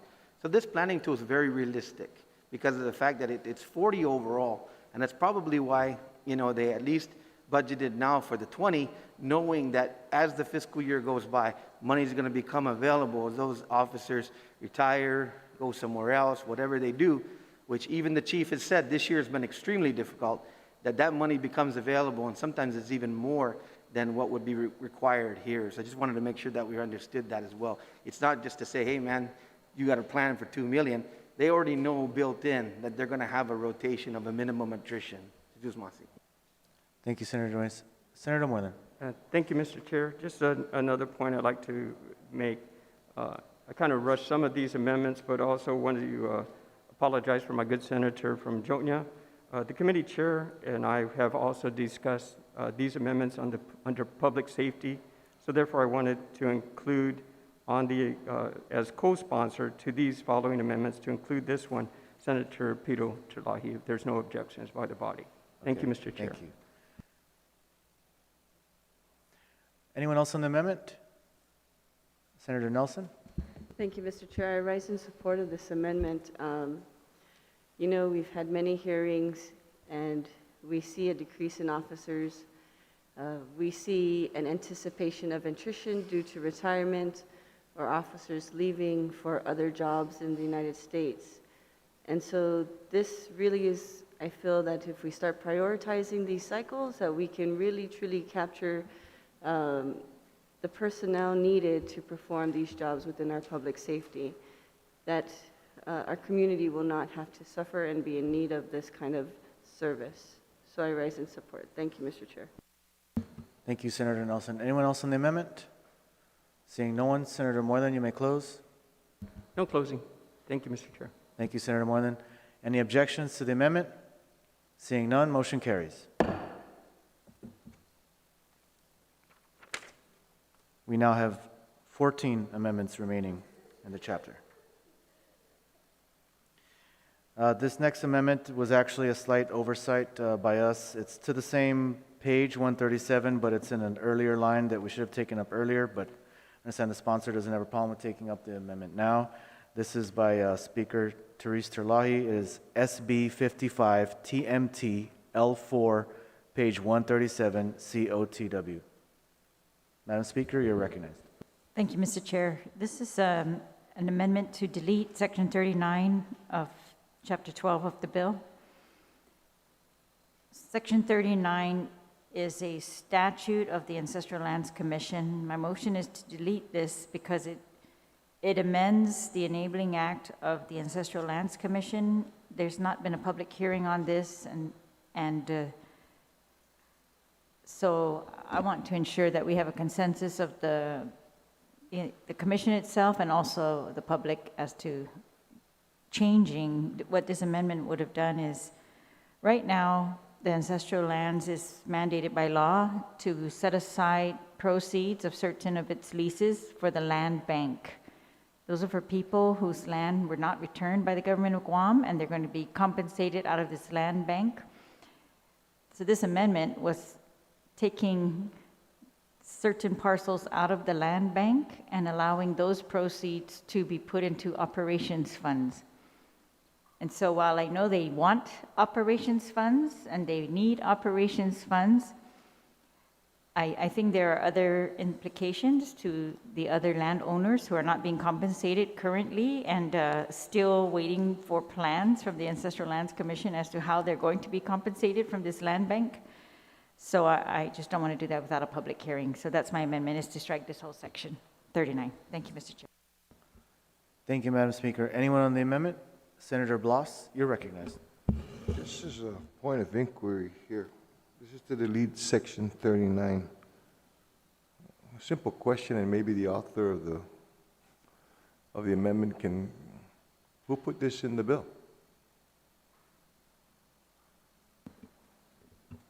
I can answer that, Senator Blas. It was part of the executive branch requests in the executive budget. Oh. Okay, just wanted to make sure. Thank you, Senator Blas. Anyone else on the amendment? Anyone else on the amendment? Seeing none, Madam Speaker, you may close. Yes, I just want to further clarify. So it's my understanding that the executive branch, of course, wants them to be able to use proceeds from the land bank so that no one has to worry about their operations funds, right? Which were previously appropriated from the general fund and not anymore appropriated from the general fund. And I think it may be, so the two leases, as you see here, there's two parcels that they are currently receiving proceeds for operations. And it just hasn't been sufficient according to the commission. However, OFB did show me some audit findings that show that if we look at the balances of those funds, there may actually still be available proceeds in that particular fund, which is the Survey and Infrastructure Fund for operations, without tapping into the land bank. And again, I am very wary to tap into the land bank just to save, general fund money, because we've seen a court case already where the courts have said that, this is an obligation for those beneficiaries of the land bank. And so, I don't want to deprive them of that without a public hearing. Thank you.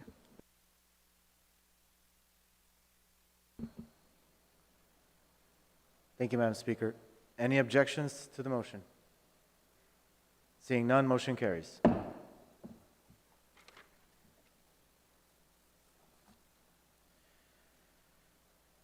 Next amendment is SB 55 JCM L20 P137 COTW 6. by Senator Moylan. This is line 20, page 137. Thank you, Mr. Chairman. So this is a new subsection to 73155, hereby added to Chapter 73 of Title V Guam Code annotated, and it reads as follows. It's regarding the annual Customs Officer Training Cycle. The first part is that the Customs and Quarantine Agencies shall conduct a Customs Officer Training Cycle of no more than 20 candidates per fiscal year. Next, it's each year, the Director of Department of Customs and Quarantine shall determine the total cost to conduct a recruitment and training cycle pursuant to the requirements of this subsection of this chapter, and they shall transmit this as part of his agency's proposed budget to the governor in inclusion with the executive budget request that the governor submits annually to the legislature. And then the last part is that the Director of Customs and Quarantine Agency shall submit a report to the governor and the Speaker of the legislature no later than June 30th of each year to present an update on the Customs Officers Training Cycle conducted during the fiscal year and pursuant to the requirements set forth in this subsection. Mr. Chair, as we did with the Guam Police Department, this is the similar proposal that we followed, which was Police Department had the current law and basically duplicating these same efforts for, and this amendment in particular, for the Guam Customs, and we have other ones coming for DOC and GFD as well. And likewise, Mr. Chairman, in my haste, I request to, or I would like to add a good senator from Jonia as my co-sponsor, Senator Pt.1. Thank you, Mr. Chairman.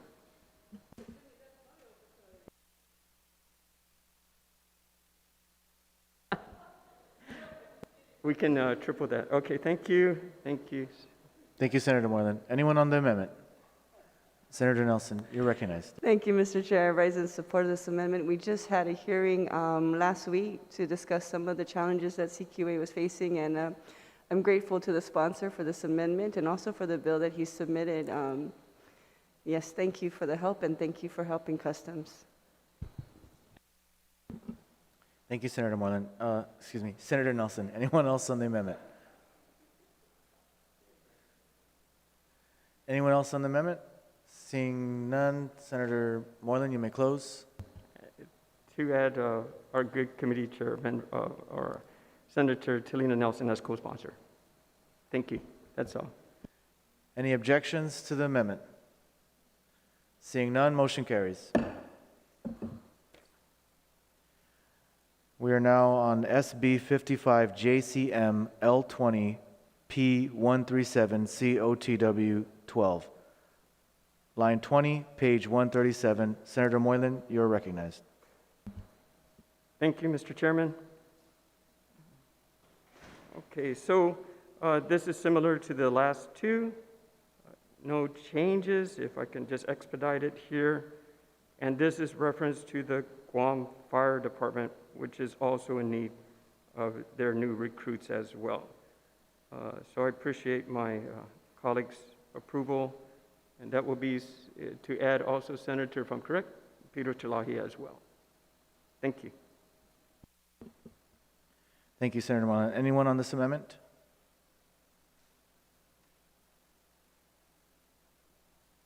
Senator Nelson?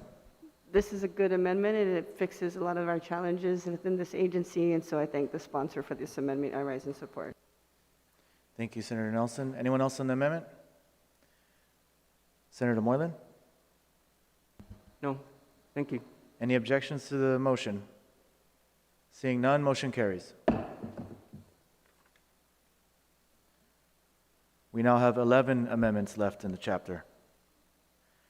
SB 55 JCM L20 P137 COTW 13. Line 20, page 137. Senator Moylan, you're recognized. Thank you, Mr. Chairman. Again, I ask my colleagues if I can just highlight this. The only change from the previous amendment is that this focuses on let's see, which one here? Department of Corrections. So same purpose as Guam Fire Department, same purpose as Guam Customs, and likewise GPD. And I request also, I will add Senator Peter Talahi as my co-sponsor as well. Mr. Chair, thank you. Thank you, Senator Moreland. Anyone on the amendment?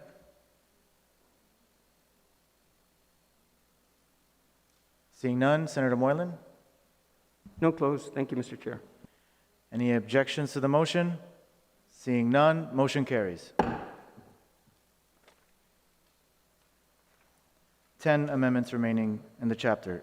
We are now on SB 55, JCM, L20, P137, Enforcement COTW.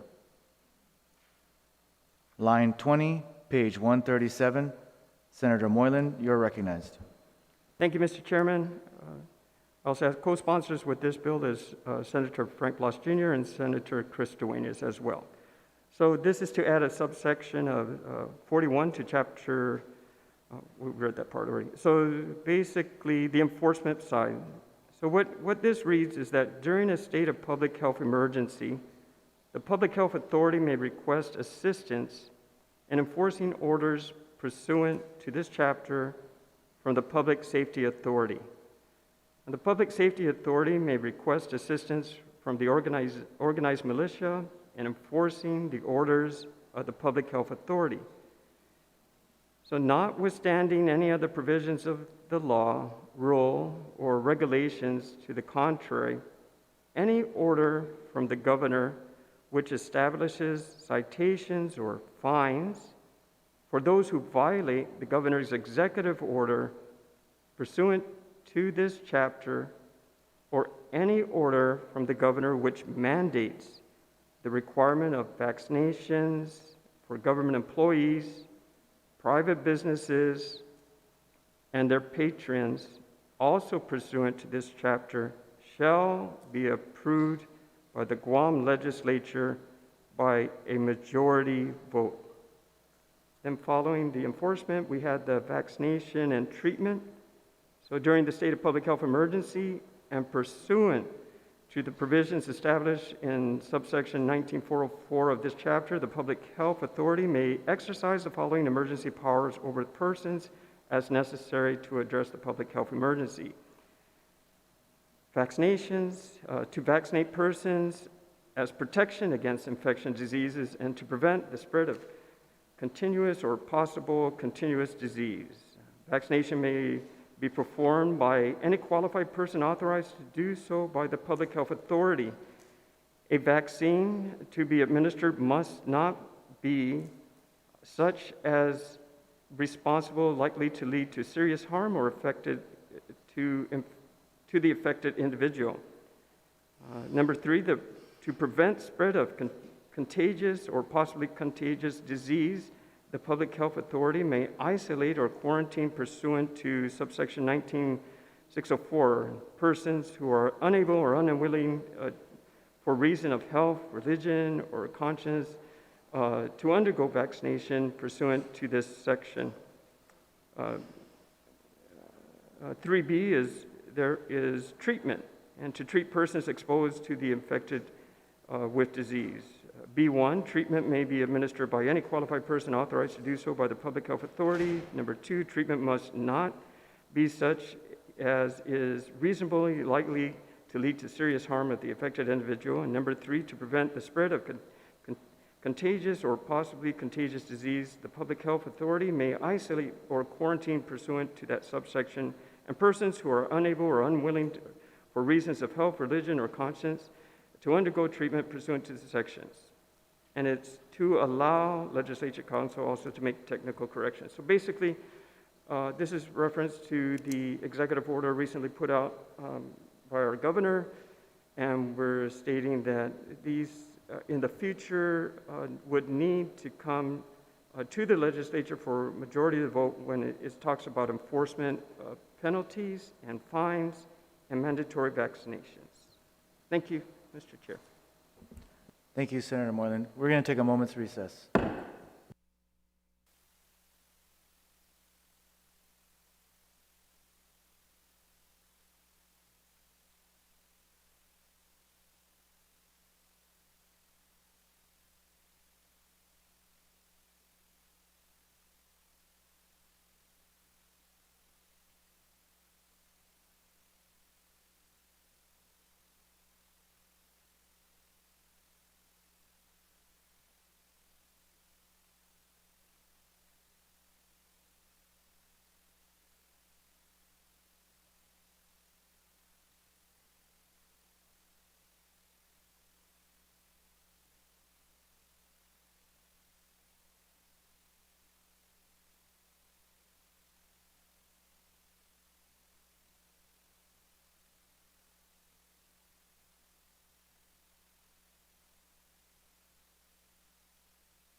Okay, we are back from recess.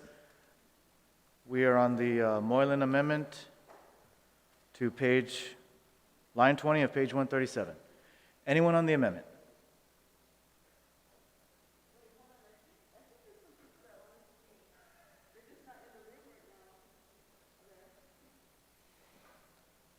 Anyone on the amendment?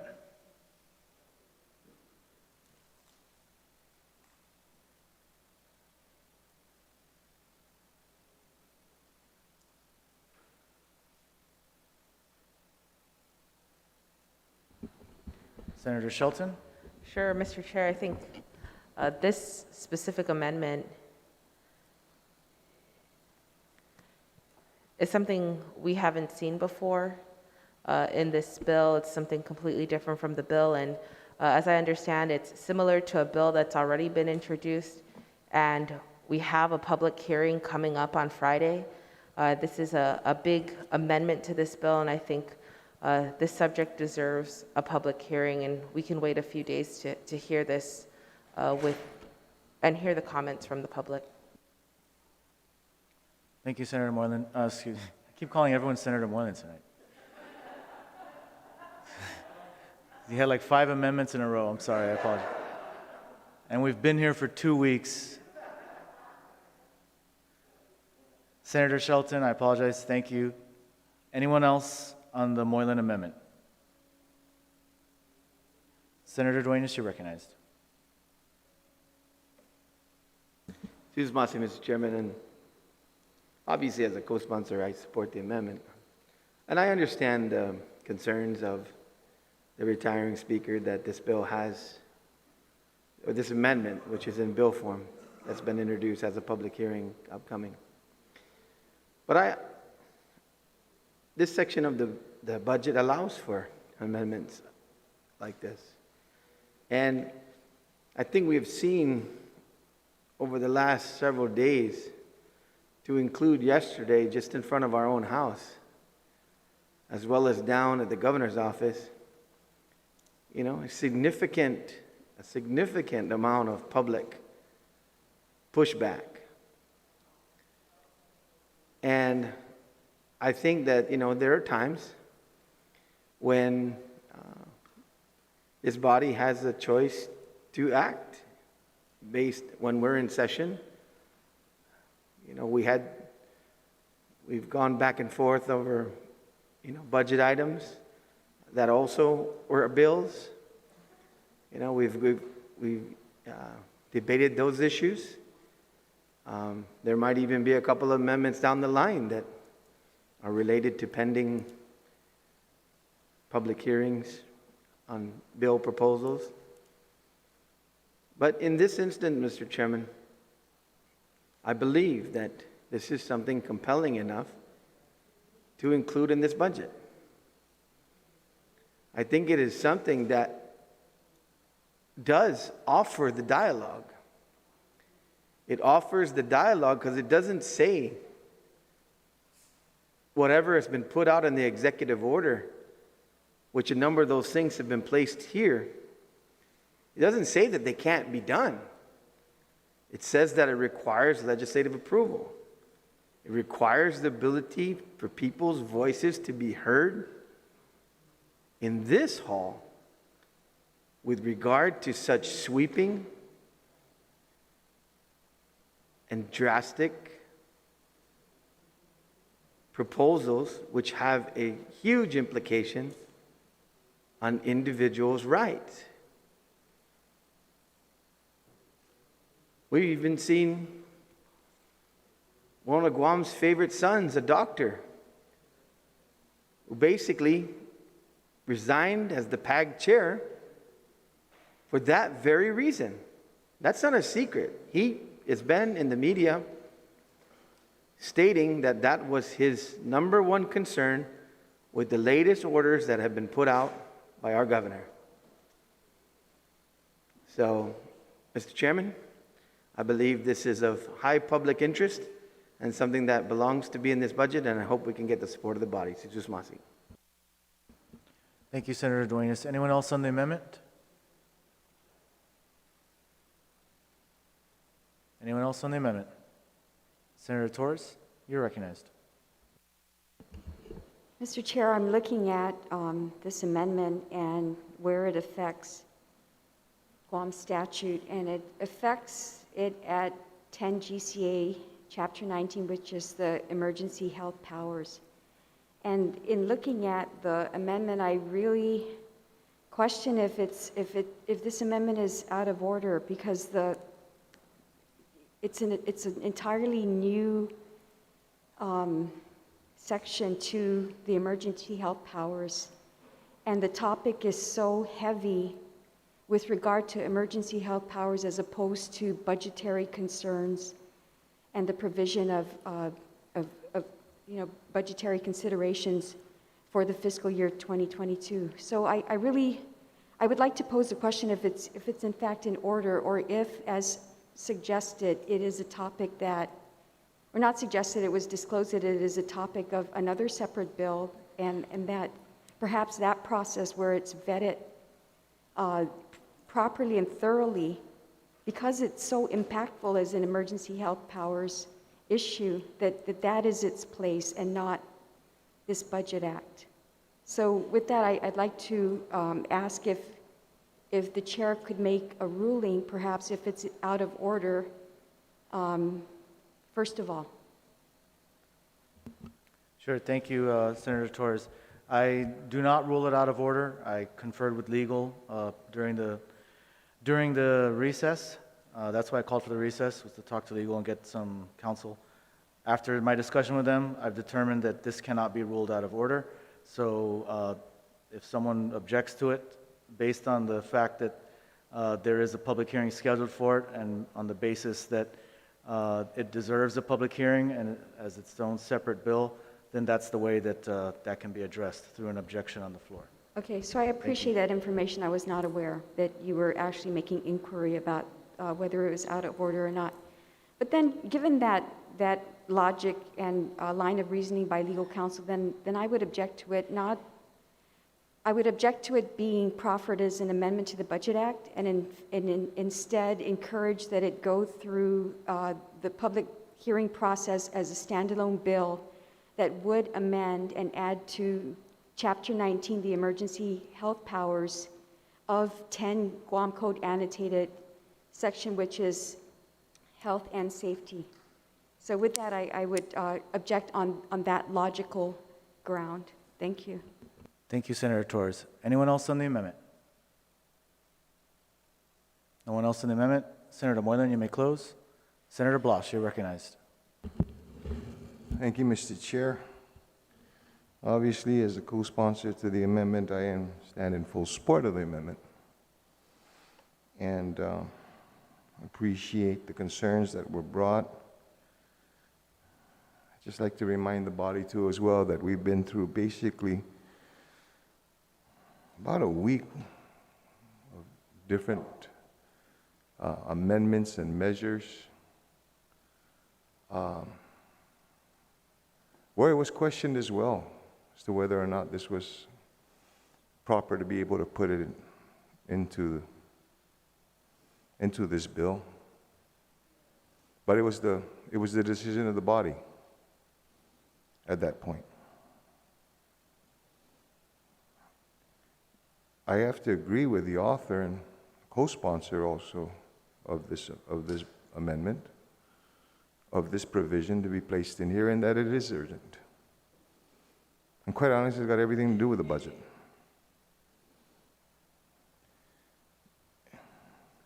You know, we tout as being the house of the people. And our people look to us a lot of times when there are matters of concern with regards to government activity, government direction, government mandate, if you will.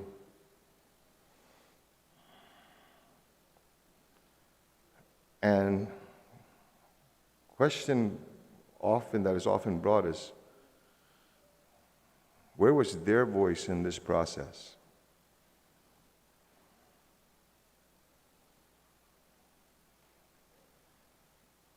What this measure proposes is that there is the people's voices in this process. It takes nothing away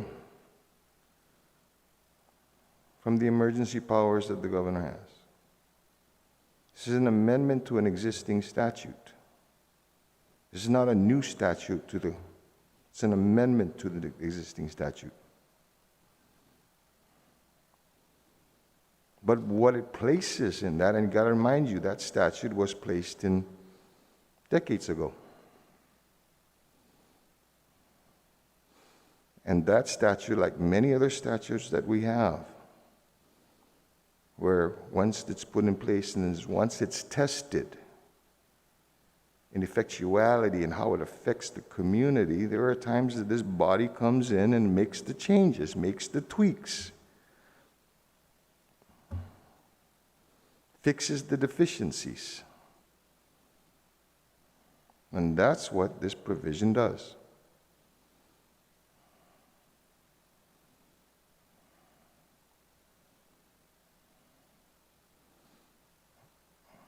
You know, when we talk about, if someone wants to talk about the urgency, this body can be called in 2 hours' notice to help to make a decision, so that we can understand that the decision that is going to be put out on a Friday at 3 o'clock. There's a pattern there.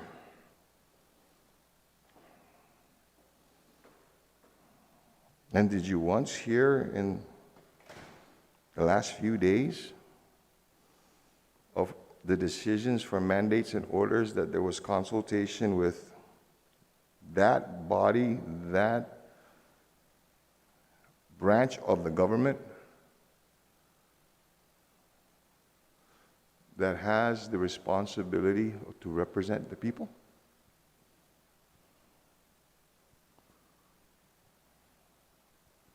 Nowhere in here does it say that if she wants to be able to do this, that this body is going to come and automatically say no. Nowhere.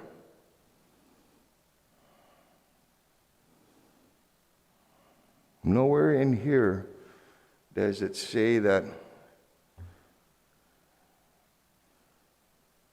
you know, in consultation with other people, that despite any of that, that this body is going to reject it. What this does say is that this body will represent the people in a decision that will be made that will affect the people. Thank you, Mr. Chair. Thank you, Senator Blas. Anyone else on the amendment?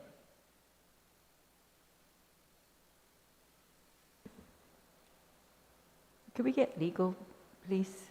I'd like to ask them a question, or if you could, somebody could read what is 19604 say? I don't have that in front of me right now. Moment's recess.